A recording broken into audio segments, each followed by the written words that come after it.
to Autoerotica on Speed.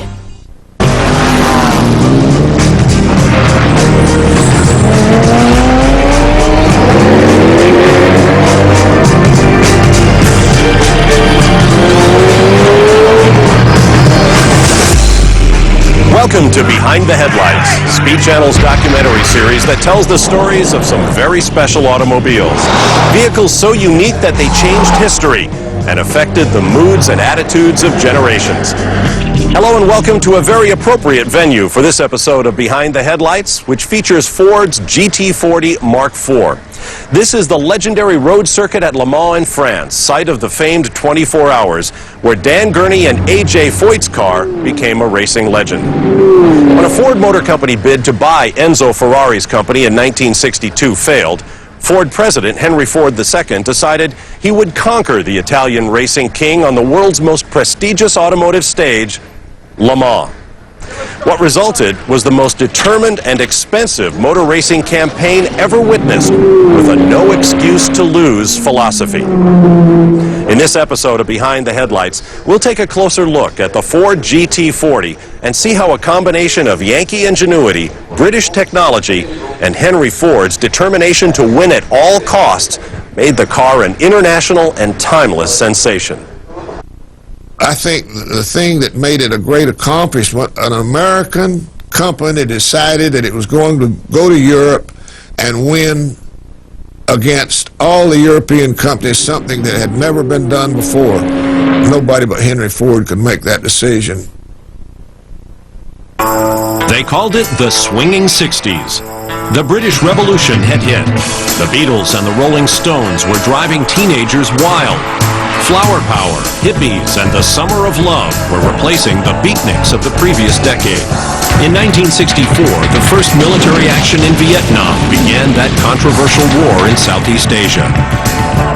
On the road, thanks to cheap gas and open highways, America's torrid love affair with the automobile showed no sign of chilling. During the mid-60s in America, you had a lot of focus on kind of achieving things that hadn't been achieved. Breaking barriers, breaking records, and of course you had automobiles that were getting more and more powerful all the time. Americans were looking for an affordable, fun-to-drive personal car, and Ford had the answer. They introduced the Mustang and belted an out-of-the-park home run. On America's sports car circuits, Carroll Shelby's Ford-powered Cobra was destroying Chevy's Corvette. The 60s was a really great time. You know, we had launched Mustang at 64 and a half. We were in the process of developing a wonderful relationship with Carroll Shelby, and we were making just very exciting products at that time. Henry Ford and his management understood winning races sold cars. Win on Sunday, sell on Monday was the company edict. Ford was engulfed in a campaign called the Total Performance Program. They wanted to go after this so-called youth market. And what this led to was a advertising campaign known as Total Performance. Ford's Total Performance Program was working in the United States, but Henry Ford desired victory on a much grander scale. As luck would have it, the most prominent company in racing was up for sale: Ferrari. Ferrari had been out there for years and years and years, and they had raced. They knew all about what it took to win a reliability challenge like Le Mans and similar races.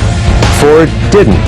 After several months of extensive negotiations and reportedly striking a deal with Ford, Enzo Ferrari pulled out. Henry Ford was furious and wanted to beat Ferrari at his own game. Enzo was the international king of racing, and one of his successful dominions was the most demanding race in the world, the 24 Hours of Le Mans in France. Ford wanted to go and beat Ferrari in Europe. The place to do that was at Le Mans. When you're talking about 210 miles an hour down the straight of Le Mans, you're talking about an ordinary French country two-lane road. And when you're going 210, it looks like it's about an inch wide. This kind of speed goes on not just in the daytime, but at night with totally inadequate headlights. And sometimes it's going to be raining. Racing at Le Mans is like no other race. It really goes beyond anything that both cars and humans were officially meant to do. There is no higher achievement in motorsports than a win at the 24 Hours of Le Mans. Henry Ford II made it his personal mission to dethrone the reigning king, Enzo Ferrari. Henry Ford was extremely upset, so upset in fact that he called in his main racing program people and pulled them into his office, and he essentially looked them all in the eye and said, "I don't care what it takes, I want you to beat that son of a." Ford initiated a blank check, all-out assault to build his own sports car. If you put it in context, similar to the 1960s when President Kennedy said America's going to the moon, in the world of Ford Motor Company, the same sort of thing happened where Henry Ford II said, we're going to win Le Mans. There's things written to the tune that this was a $100 million campaign. So there was really a vendetta, if I can use that phrase, on Henry Ford's part. The result of his frustration with Ferrari would become the Ford GT, an exceptional automobile that is one of the best-loved and most charismatic racing cars of all time. GT40 to drive was a fantastic car, simply because it was sorted out, handled extremely well. It was very comfortable, very roomy, and you were sensitive to there being a lot of heavy stuff behind you. In 1967, Ford's racing program attained its apex with the GT40 Mark IV. Its average speed at Le Mans was an incredible 135 miles per hour over the 8.3-mile circuit. I think no car created the kind of stir that the Mark IV created as a supercar among its peers. The Ford GT40 won the 24-hour French Classic 4 times in a row, ending Ferrari's 6-year run as champion. It was the first time, really in history, where an American automobile company assaulted European racing. It was a huge flag-waving kind of opportunity that was just a great thrill. Winning Le Mans 4 straight years is like winning the Olympics 4 times in a row. It's just a tremendous achievement. And there'll never be another program like that because there'll never be another Henry Ford. Behind the Headlights takes you back to the 1960s to explore this astounding war between two automotive icons. Ford Motor Company was determined to win at Le Mans, and we didn't know how to do it anyway, but put the pedal to the metal. First came CTS, built at the top-ranked plant for initial quality. And now comes the all-new STS.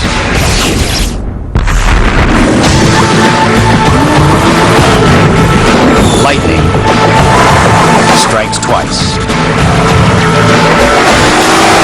Cadillac, breakthrough. The Netscape Internet service lets me choose if I want to have their unlimited access for just $9.95. So does Net Zero. And Netscape lets me have Web Accelerator for free with their $9.95 plan. Net Zero charges $14.95 for their service with Web Accelerator. What do you get with Net Zero? I'm a Netscape guy. Right now, Netscape gives you free Web Accelerator to surf up to 5 times faster. Net Zero charges $14.95. That's over 50% more. Get Netscape for $9.95, now with free Web Accelerator.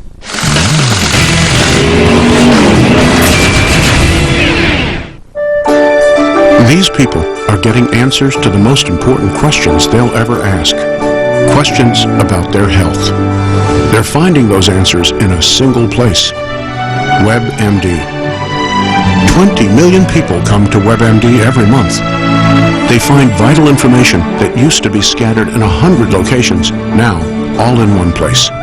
The place America comes for healthcare answers. A place called WebMD. Eat chicken wings, buy Hooters things. Christmas is near, shop, have a beer. Christmas shopping shouldn't be hard. Give your friends a Hooters gift card. Eat chicken wings, buy Hooters things. Shop where it's cool, right from your stool. Calendars and Hooters golf bags. Lots of stuff with no low price tags. Eat chicken wings, buy Hooters things. Christmas is near, gift cards are here. Good at Hooters everywhere now. Buy your friends some Hooters gear, wow! Hooters gifts are always favored.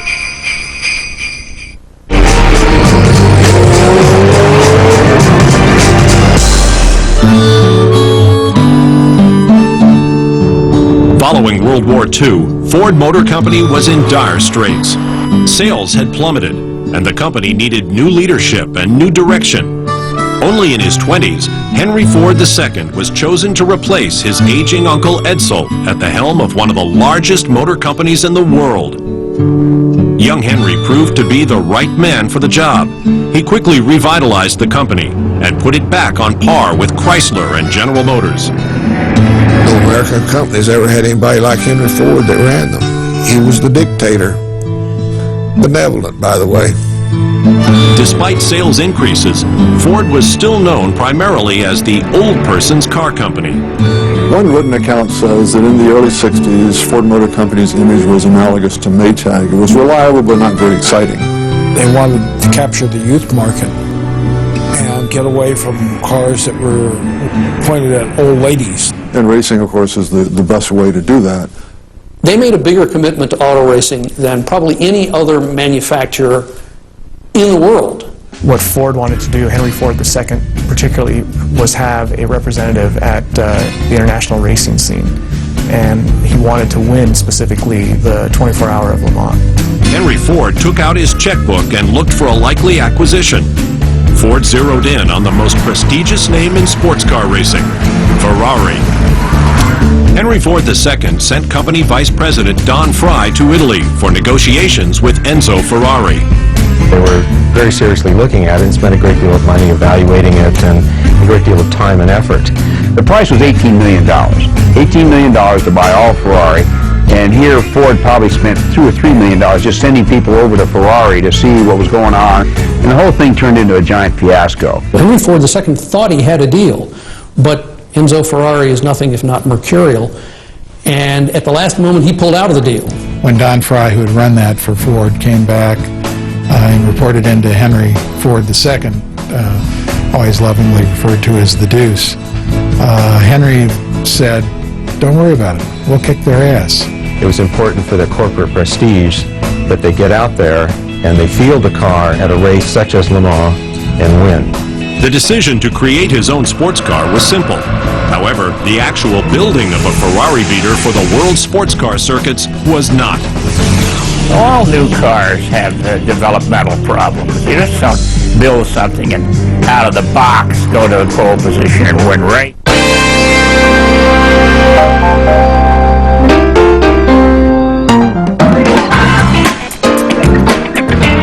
The 270 horsepower Acura TL with DVD audio surround sound and available navigation is part of commutes everywhere.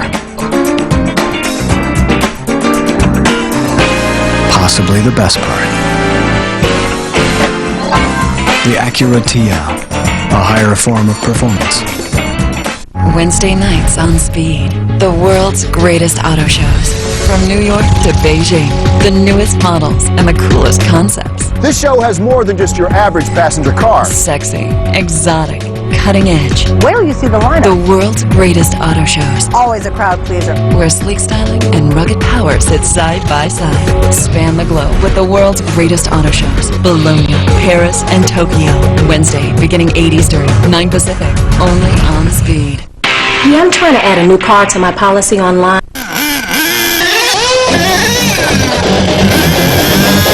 Extreme cars, monster trucks. JoJo's Racing has the largest selection of nitro-powered remote-controlled cars and accessories, ready to run or build your own.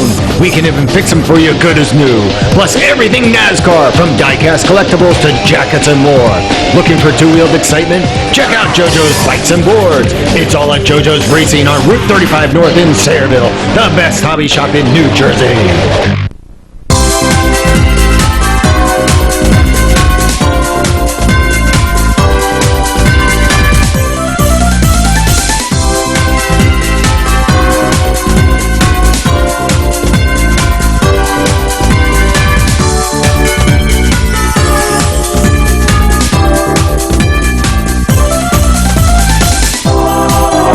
Great holiday gifts, right from home.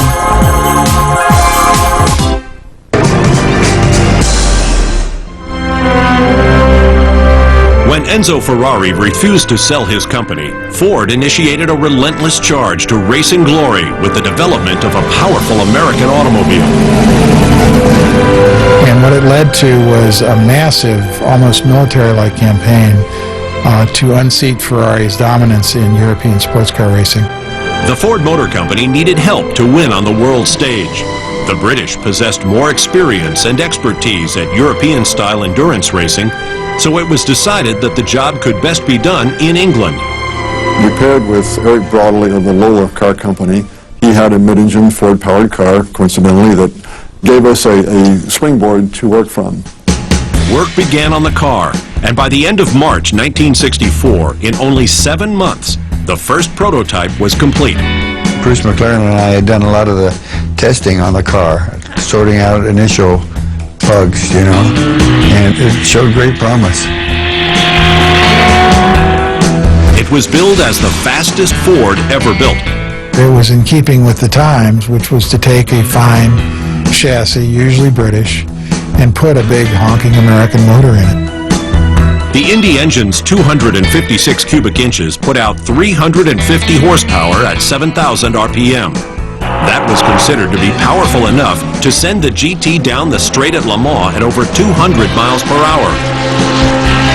There was a complex network of ducts to take cool air to the disc brakes and the engine. The gearbox was the Colladi transaxle, which Ferrari had been using, and it was proven to be very successful, by Ferrari at least. The wheels were Barani from Italy, and they proved to be not capable of withstanding the torque that our engine produced. At the time, the car was simply known as the Ford GT. Somewhere along the line, somebody decided that rather than simply calling it the Ford GT, they would add that 40 on it, and it wasn't the 40th in the line or anything like that. It was supposed to be based on simply how high the car is off the ground. And when you think about it, a car that's only 40 inches high is pretty low. Rarely had a car's arrival been so anxiously awaited as the GT40s. The car's first public appearance on the track was scheduled for April 1964 at the Le Mans test days. Scores of reporters witnessed the new Ford racer's anticipated coming-out party. Unfortunately, its debut was discouraging. 2 GT40s rolled out onto the Le Mans track. 2 GT40s crashed. The car had aerodynamic problems that proved to be its undoing. Specifically, the car had an alarming tendency to become airborne. Aerodynamic tests conducted showed the need for a spoiler under the front end of the car to combat the high lift generated by the body shape. Another spoiler was added to the rear. If I were to have a problem, that's a problem I would want to have, is my cars were so fast that aerodynamics came to be a real issue. 2 months later, on June 20th, 1964, 3 Ford GT40s entered the Le Mans 24-hour race. It looked like a good start. By the second lap, Richie Ginther's Ford GT comfortably exceeded 200 miles an hour and was leading every Ferrari. Phil Hill, America's Formula One champion, established a new lap record, averaging more than 131 miles an hour. Richard Atwood and Joe Schlesser drove the third GT40. However, none of these cars would see the end of the race. The car was driven by Phil Hill, performed very impressively for about 14 laps, and then dropped out with suspension failure. They also had a gearbox problem because there weren't gearboxes available in those days to take the kind of torque this big V8 put out. The first round of Ford's assault on Ferrari at Le Mans had failed. 2 more losses followed that year. The first at Reims in France, where 3 GT40s failed to finish, and again at Nassau in the Bahamas, where both entries dropped out. The Deuce was losing patience. In the fall of 1964, he would make one of the most important moves for the GT40 program, enlisting Carroll Shelby to lead the charge. Carroll was a can-do, let's-get-it-done kind of guy, and very much like my father. And Carroll had a very outgoing personality. And I think that my father's personality and Carroll's personality meshed reasonably well.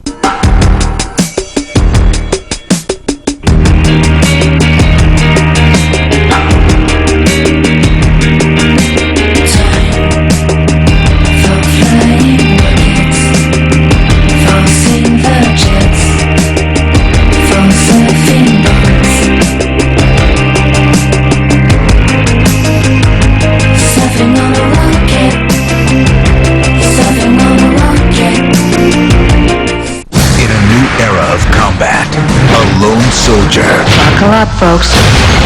will become the ultimate weapon. Mech Assault 2, Lone Wolf, December 28th, rated T. The Netscape internet service lets me choose if I want to have their unlimited access for just $9.95. So does NetZero. And Netscape lets me have Web Accelerator for free with their $9.95 plan. NetZero charges $14.95 for their service with Web Accelerator. What do you get with NetZero? I'm a Netscape guy. Right now, Netscape gives you free Web Accelerator to surf up to 5 times faster. NetZero charges $14.95. That's over 50% more. Get Netscape for $9.95, now with free Web Accelerator.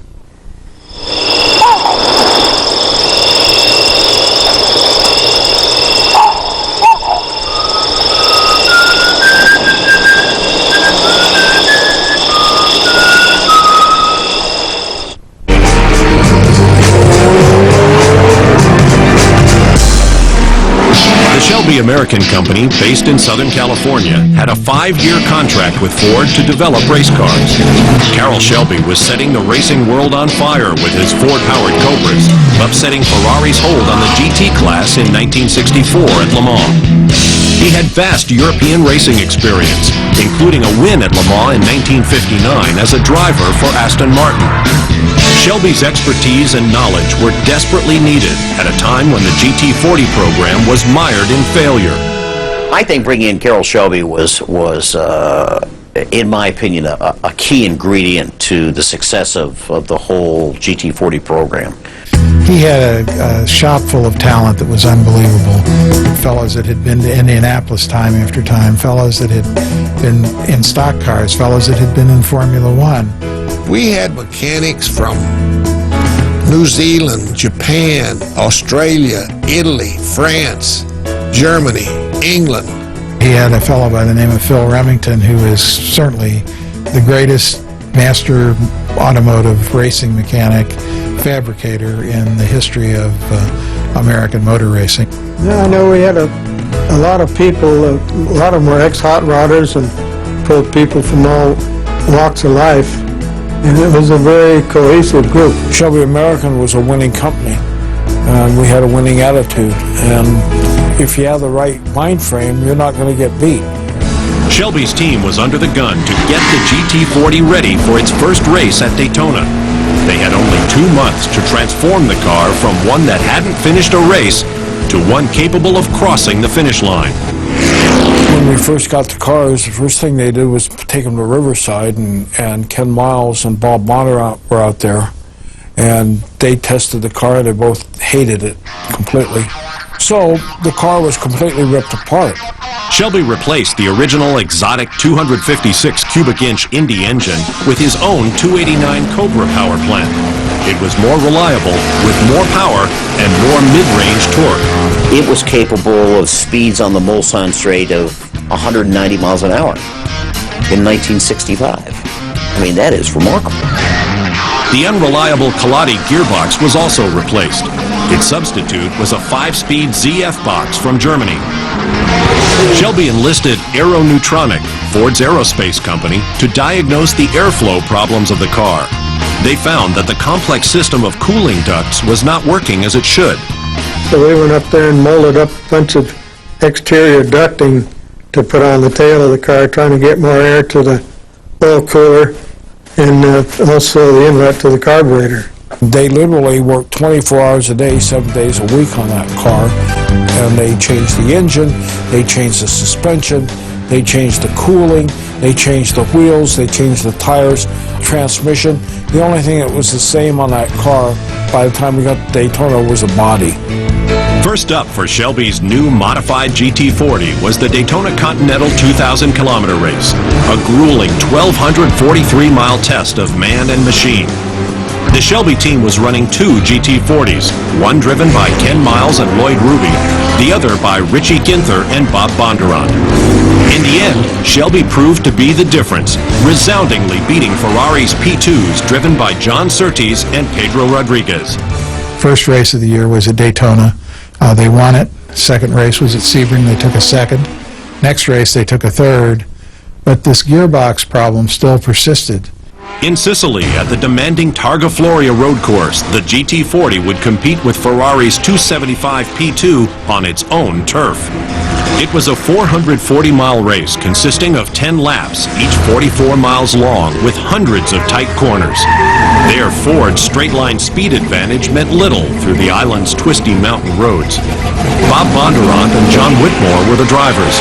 When Whitmore lost a wheel on the main straight, an enthusiastic spectator tried to make a souvenir of the wheel's knockoff spinner. Wasting precious minutes, the GT40 sat on the side of the road before Whitmore eventually recovered the wheel nut from the crowd. By now, the P2 Ferrari of Nino Vaccarella and Lorenzo Bandini had an unbeatable lead. Bob Bondurant's GT40 ended its race in a ditch at the side of the road. Two more devastating losses for the team followed, at Sebring and then again at Le Mans in 1965. One by one, the Fords lost their gearboxes. Ferrari swept the first 6 or 7 places, and Ford, again, was totally embarrassed corporately.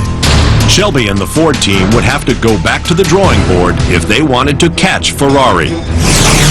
Clearly, this race in '66, when we went in full force, was very important to my father.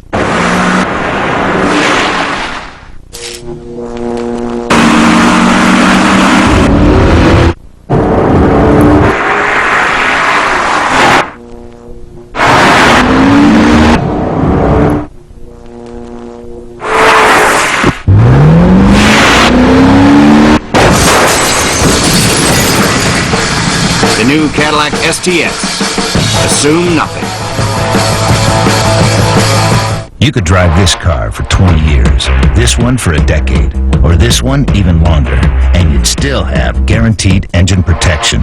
New Peak Global Lifetime is the only antifreeze backed by a lifetime guarantee, and its patented formula works on any make, any model, anytime. So no matter what you drive or how long you drive it, with a complete flush and fill, we guarantee it for life. Peak Global Lifetime Antifreeze. Flush it, fill it, and forget it. The Netscape internet service lets me choose if I want to have their unlimited access for just $9.95. So does Net Zero. And Netscape lets me have Web Accelerator for free with their $9.95 plan. Net Zero charges $14.95 for their service with Web Accelerator. What do you get with Net Zero? I'm a Netscape guy. Right now, Netscape gives you free Web Accelerator to surf up to 5 times faster. Net Zero charges $14.95. That's over 50% more. Get Netscape for $9.95, now with free Web Accelerator.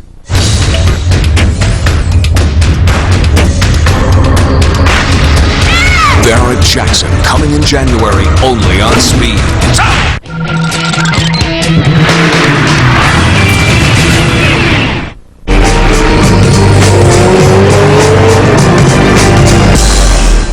The wily Texan Carroll Shelby and scores of other dedicated professionals at Ford worked long hours and hard days to make the GT40 program a success.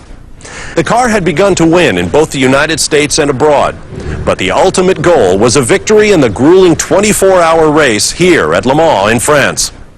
As we'll see, in June of 1966, the Ford GT40 not only won the 24 hours, it dominated. After 2 failed runs at Le Mans in 1964 and 65, 1966 became a do-or-die situation for everyone involved with the GT40 program. He said, you will win next year, you know what I mean? Really gave us the impression that they were serious about it. Henry brought Leo Beebe, Don Fry, and I into his office and said, well, boys, here's your name tag, and our names were there, and it said Ford wins Le Mans in '66. Ford came out with an improved model in 1966, the GT40 Mark II. It had the same chassis, but a different engine. A 427 cubic inch behemoth developed for NASCAR with an incredible 460 horsepower. Now you've got this 427 cubic inch motor in this tiny bullet-like coupe. These things could go over 210 miles an hour on the straight at Le Mans. The Mark II was beefier in every aspect. It had heavier suspension, a lot more strength in the chassis. Shelby focused on keeping the engine cool by using some advanced ductwork, And they also had to improve the brakes, because what they found during testing was that the brakes were not able to withstand the extreme speeds that the car could reach and then have to come back down from. Phil Remington came up with a way to change the rotors in about a minute and a half. Therefore, the guys could use the brakes as hard practically as they wanted to, but we could change them.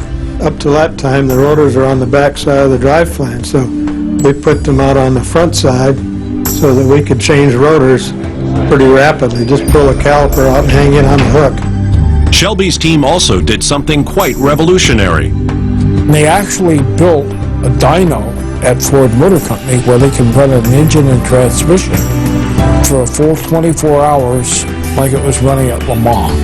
And it was one of the earliest computer-controlled dynos. It had an engine and a gearbox. It had a robotic form of shifting.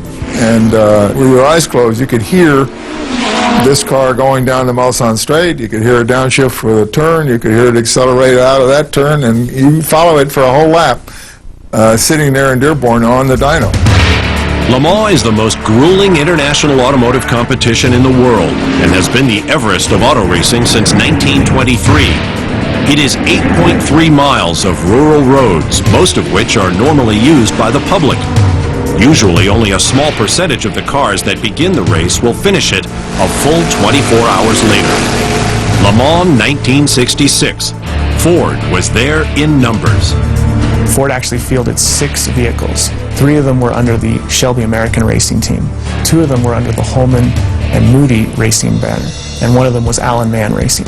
What Henry Ford II did, he didn't pit the GT40 against the Europeans. He pitted Shelby against Holman Moody. And they wanted to beat each other more than they wanted to win Le Mans. There was a lot of competition between them, but that was good. That made both of us better.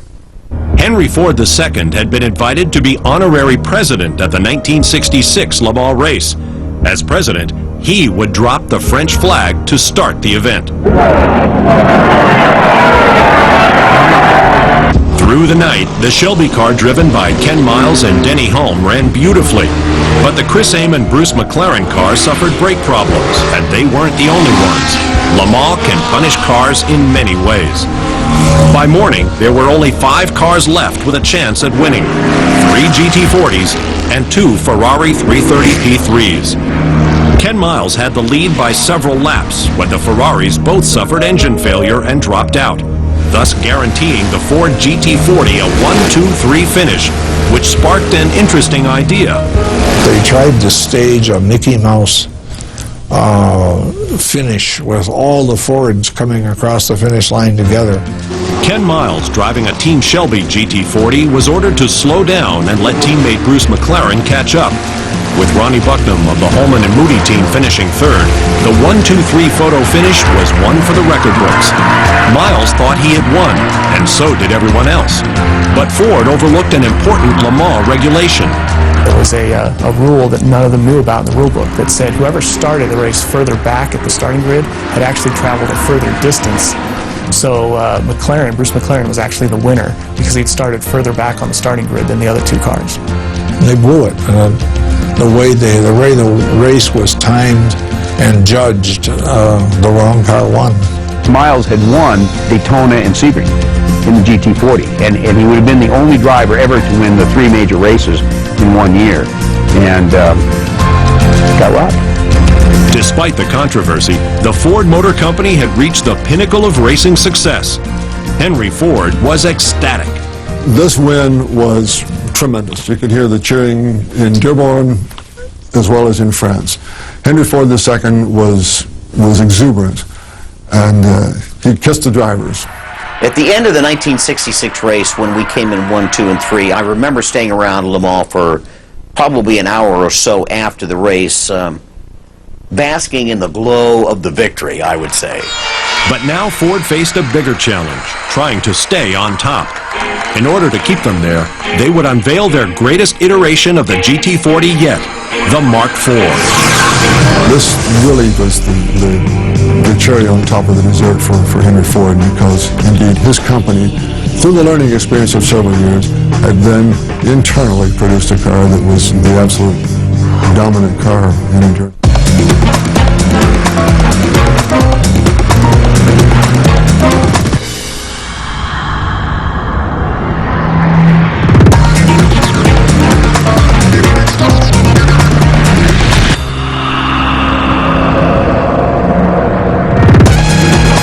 The 200 horsepower 6-speed Acura TSX. It defies more than just convention. Dear Speed Channel viewers, to all of you who've written us for Speed Swag, well, good news. Speed Swag is back. More shirts, more lids, more jackets. Plain and simple, more swag. That's right, Speed Swag is back. Available now at speedswag.com. Come on, guys. Time for bed. How many cards? Give me one. Looking for a safe, fun way to learn poker? Then go to Pacific Poker at 888.com, the world's #1 online casino and poker school. It's fun, it's fast, it's secure. Learn Texas Hold'em, Omaha, and 7-card stud. Big tournaments, too. At 888.com, the action is hot and the poker school is free, so you can learn with friends or players around the world. But no gunslingers. Pacific Poker at 888.com. Download the games now. It's free. A warning for arthritis patients taking Vioxx. The Vioxx manufacturer recently withdrew the arthritis medication from the worldwide market because an ongoing clinical trial confirmed Vioxx increases the risk of heart attack and strokes. If you or a loved one took Vioxx and suffered a heart attack, stroke, or death, call 1-800-291-2865. That's 1-800-291-2865. Following its 1-2-3 sweep at the 1966 Le Mans race, Ford's enthusiasm would be tempered by an unfortunate tragedy only 2 months later. This was an all-out war, and in every war there are casualties. And although it's hard to believe today, to achieve these great wins at Le Mans, Ford paid a tremendous price. At a road test at Riverside Raceway in California, a GT40 Mark IV prototype went out of control. Ken Miles, one of the most respected drivers of the era, was driving the car. We were going down the back straight going into turn 9, and the rear wheels locked up from the skid marks, and we went off the right side of the course, and there was quite a drop down to that infield, and the car just disintegrated and then caught fire. The purportedly strong honeycomb chassis was broken into sections, throwing Miles from the car and killing him instantly. The racing world, Henry Ford, and especially Carroll Shelby, were stunned. Ford's GT program was temporarily suspended. However, 2 months later, the new Mark IV was unveiled. The Ford Mark IV, it really wasn't an evolution of the GT40. It was part of the same program, but it was in fact a completely new car. It was a much cleaner design. It had a better suspension, it had better brakes. The Mark IV became the pinnacle of the GT40 program. It was a major upgrade over the Mark II. We had a different body shape on it, and that penetrated the air better, and it went down the straightaway faster, 15 miles an hour faster than the cars in 66. The Mark IV had bigger wheels and larger brakes, and it retained its powerful 7-liter engine. It's very torquey, which means you get to run a long way in the gear that you're in before you have to shift again. If you left the pits in first gear and, you gas it finally and rev it up to 6,200, I think it's doing about 90 miles an hour in first. If you can shift 2 or 3 times less per lap over a course of a 24-hour period, it's just that many times you just aren't wearing out mechanical things in the car. That engine really wasn't working very hard. The Ferrari engine was much smaller and revving much higher, and it was working real hard. This NASCAR engine was cruising. Ford incorporated another interesting attribute into the development of the Mark IV, driver comfort. The Ford GT Mark IV was sort of halfway between a passenger car for the street and a race car. Good vision, it was heavy, and it was very reliable. What made the car so comfortable is the seating position. You sit a little more upright, so you can sense and feel the car better. Yet the seat, the way it was designed, it fit the driver just perfectly. At first, the Mark IV wasn't so comfortable for Dan Gurney. The 6'4" driver couldn't sit in the Mark IV with his helmet on. So Ford expanded the top of the roof to accommodate Gurney. The modification was called the Gurney Bubble. In 1967, Sebring served as a test bed for the new Mark IV. Ford captured the first 2 places, with Bruce McLaren and Mario Andretti in the winning car, and A.J. Foyt and Lloyd Ruby finishing second. Ford felt confident that the Mark IV was ready for the demanding 1967 Le Mans. The biggest question remained, could Carroll Shelby's unusual pairing of 2 legendary drivers bring home another victory at Le Mans? Dan always tells a story that he would love to have put a bet with an English bookie on whether they were going to win a race or not, because they were voted the most likely to lose. This gift has no go. This gift has go. No go. Go. Give them gifts that go from your Honda dealer. With great deals like 6.9% fixed APR financing and 0 down payment for 60 months. Or use your Honda card for a fixed APR and flexible payments. Plus, get up to $700 in bonus bucks on select models. Remember, there's no-goes and Honda gifts that go. I'm gonna wrap myself in paper, I'm gonna dot myself with blue, stick some stamps on the top of my head, I'm gonna mail myself to you. Oh, I'm gonna tie me in a little red string, I'm gonna tie blue ribbons too, climb up into my mailbox and I'm gonna mail myself to you. This holiday, the entire U.S. Postal Service is working for you.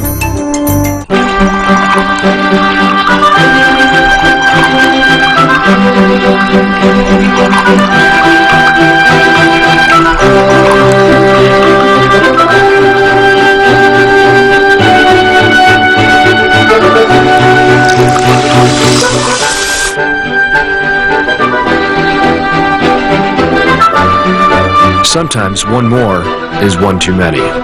Know your limit. Credit card bills, late payments, medical bills, financial stress can happen to anyone. If you're a homeowner and you need cash, call or log on to ditech.com and take the Ditech Challenge. We'll guarantee you the lowest rate and fee and help you to consolidate debts and lower your payments, even if your credit is less than perfect. Put us to the test and find out why so many other lenders are saying, lost another loan to Ditech. Log on or call 1-800-80-DITECH.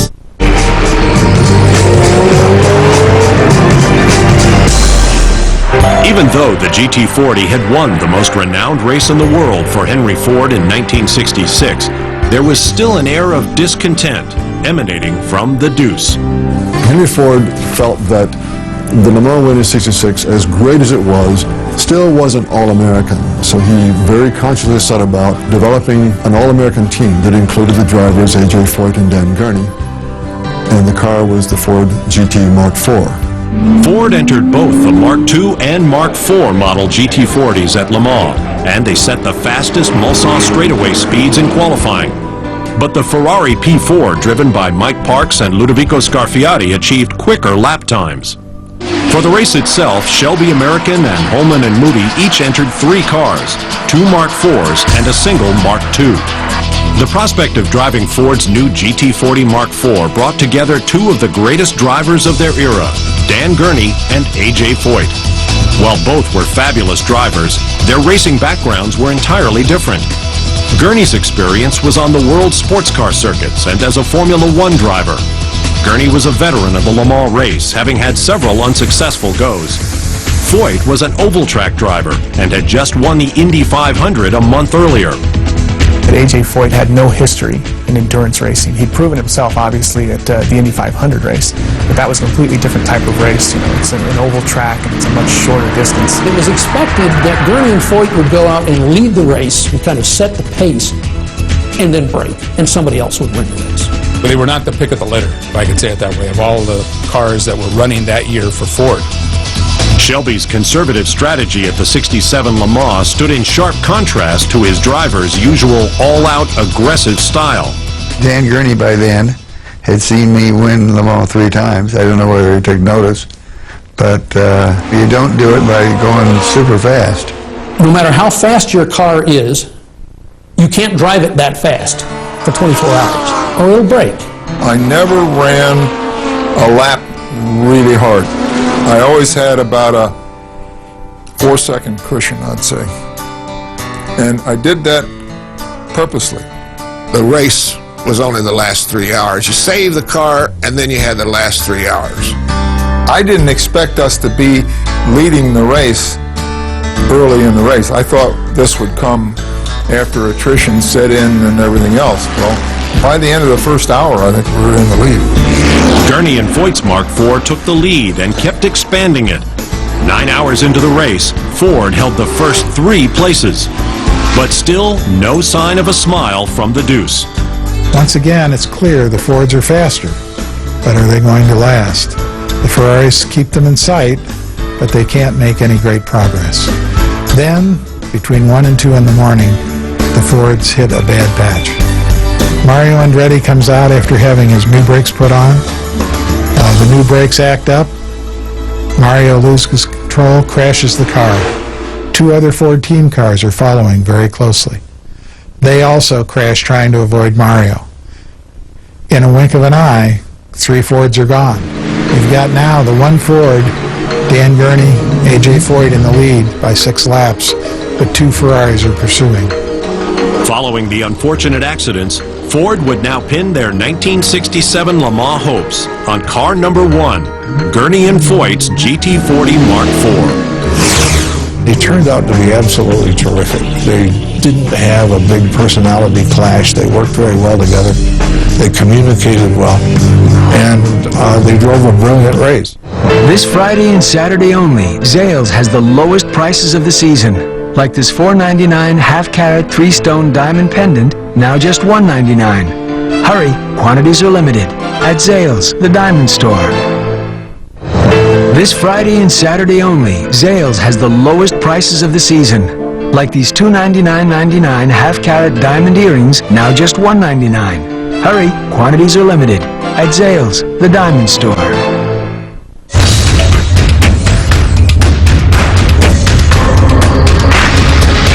Barrett Jackson, coming in January, only on Speed.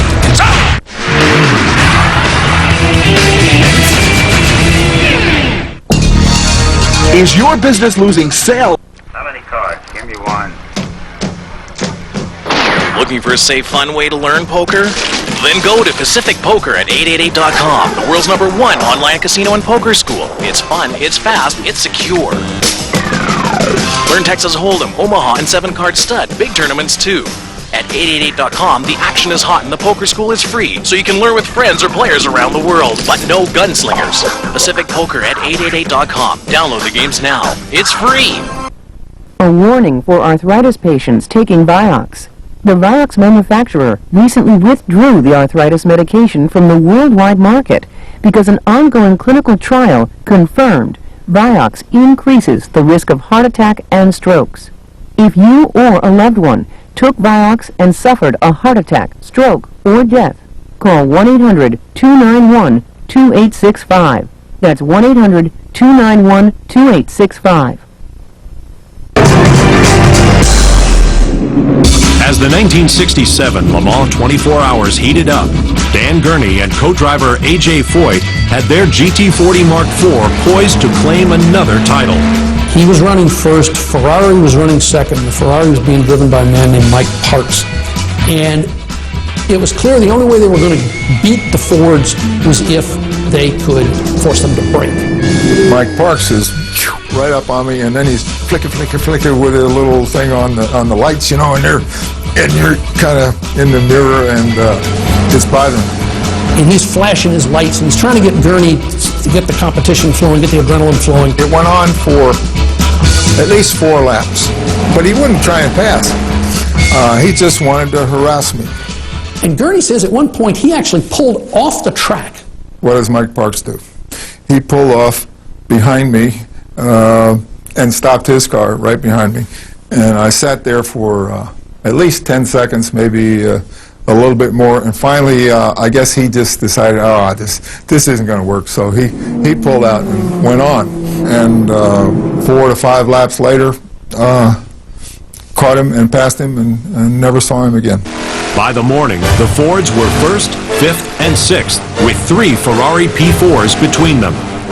One of those Ferraris, driven by Günther Klaas and Peter Sutcliffe, dropped out due to a loss of oil pressure. Foyt and Gurney, who'd started the race at a blistering pace, hung on to win. There's the checkered flag. The veteran Dan Gurney from California, the hard-charging A.J. Foyt from Texas. Together, they've covered 3,267 miles at an average speed of 135 miles an hour, both new records. I was across the track and made my way through the mob back down to the pit. And they were certainly happy. I mean, they were jubilant, but they were also very, very tired. Foyt and Gurney did a sensational job, and I'll never be able to thank them enough for holding off just enough to win a race and never extending the car. The 2 most unlikely guys of that whole campaign to come forward were A.J. Foyt and Dan Gurney, and they did it, and they did it going away. Ford had convincingly demonstrated its initial victory was no fluke. The win in '67 was an all-American effort that established the GT40 as a legend. Dan Gurney rather spontaneously began a tradition that is mainstay today. The crowd is ecstatic. The Fords have done it again. Henry the Deuce is there. Dan Gurney gets up on the podium. They get this huge bottle of champagne, and they're expected to take a swig of the champagne. Well, Gurney, of course, is ecstatic. He's finally won Le Mans, and he's kind of a playful guy anyway. And all of a sudden, he just kind of shakes up the bottle and sprays everybody with it. So got her going and just started spraying all the cameras, the lenses. Henry Ford II and his new wife and from Italy. And just, we managed to cover all bases practically, and it was a fantastic moment. Following this monumental victory, Henry Ford decided to rest on the company's laurels and let privateers take up the gauntlet. I think we pulled out of Le Mans after the '67 race primarily because we had accomplished what we wanted to accomplish. Even an FIA rules change aimed at curtailing the Mark IV's winning streak couldn't stop the GT40's legacy from charging ahead, as evidenced by the victories of the Gulf team's blue and orange liveried GT40s in '68 and '69. It was actually the exact same vehicle with the same serial number and everything that won in both '68 and in '69.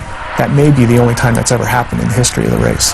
So Ford ended up with 4 consecutive victories when they were really actually satisfied with the first 2. They put a cap on engine size at 5 liters. That was the largest the engines could be from that point on. Why did they change the rules from year to year? If it takes place in Europe, they want to fix it so a European car can win. Decades later, the car would re-emerge as a 21st century model. Ford has decided that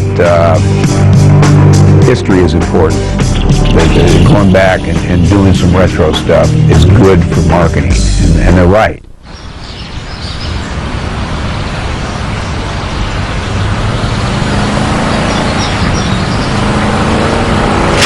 The 260 horsepower supercharged Grand Prix Comp G. The new 275 horsepower GXP. And now, the 350 horsepower GTO. See your local Pontiac dealer today.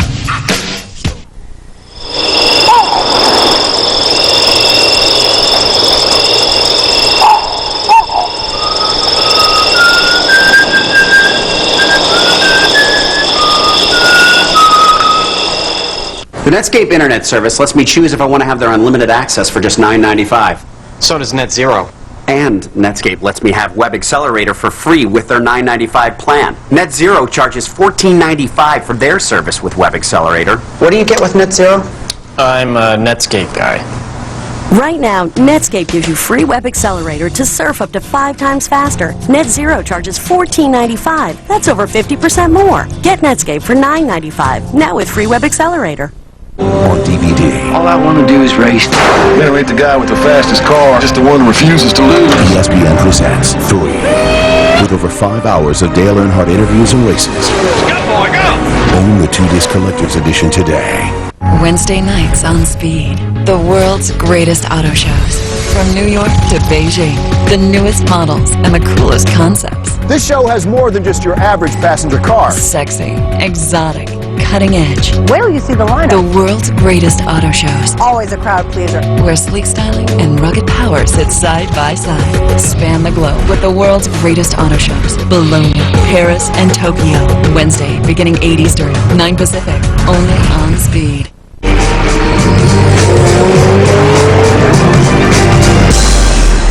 To commemorate the GT40's remarkable achievement and to celebrate their centennial in 2003, Ford Motor Company announced a new road-going reincarnation of the sports racing car that captured America's heart and won the 24 Hours of Le Mans 4 consecutive years.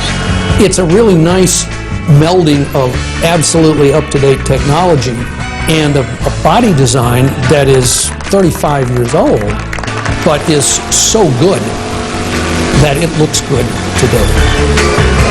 Despite the 2005 model, the original remains a valuable classic.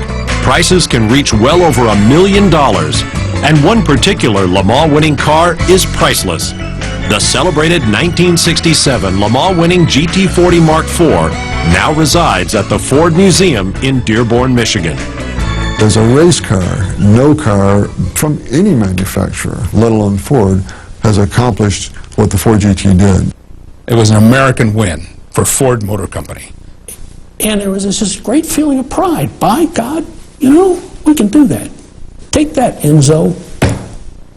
America can win these things too. As proof of just how difficult Le Mans can be, of the 44 GT40s that raced the 24 hours, just 9 went the full distance. But of those 9 finishes, 4 were victories, along with 1 second place, 2 thirds, 1 fourth, and 1 sixth place. One of the most remarkable achievements in the annals of motor racing. I think the legacy is the only American wins at Le Mans were by the Fords. These are the great Fords of all time. Because there was no foreseeable end to its winning, the GT40 was outlawed by further rules changes in 1969. The Ford GT40 will always be a reminder that, when put to the test, an American car company beat the best competition and emerged a winner in the world's toughest race, not once, but 4 times in a row. The Ford Motor Company, Carroll Shelby, tireless mechanics, and brave racers gave American automobile enthusiasts a legacy that will never be forgotten. For all of us that were involved with this, it was one of the greatest times of our lives. It was really thrilling to be in on it. I want my legacy to be, I want to make sure those people are recognized. They were the pioneers.